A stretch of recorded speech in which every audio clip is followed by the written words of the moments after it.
tiesiog pėstininkas, karys, viskas. Tiesiog, jeigu būčiau kare, tai auka tiesiog būčiau. Nes turbūt, nežinau, ten gal pirmas, gal antras, gal trečias žūčiau, bet čia...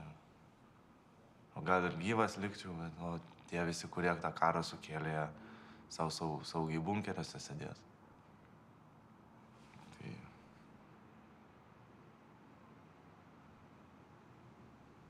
Aš manau, daug kas supranta tai, kad mes kaip karo mėsa kokie būtumėm.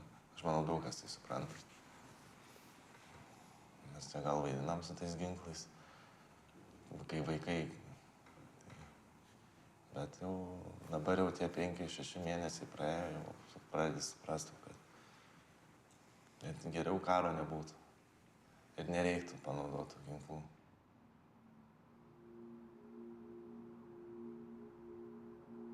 Kaip mama, jums nebaisu?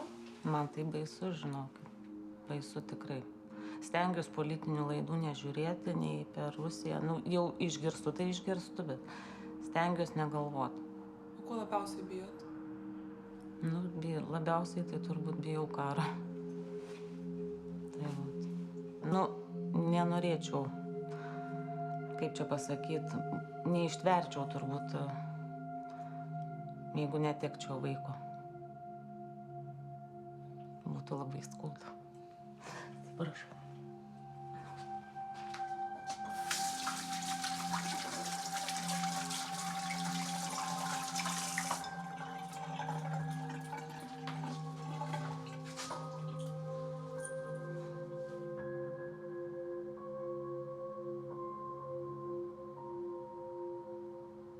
Aišku, aš norėčiau labai, kad jisai susirastų darbą normalų, baigtų mokslus. Tai kol kas jisai nori toliau armijai tarnauti. Sakė, 3 valandos ir Lietuvos nėra. Jis gal netiki, kad čia bus karas, gal jisai galvoja, kad čia jam kaip pamoka yra, kad patirties kažkokios įgyti, o mes vyresnio amžiaus žmonės, mes kitaip galvojam.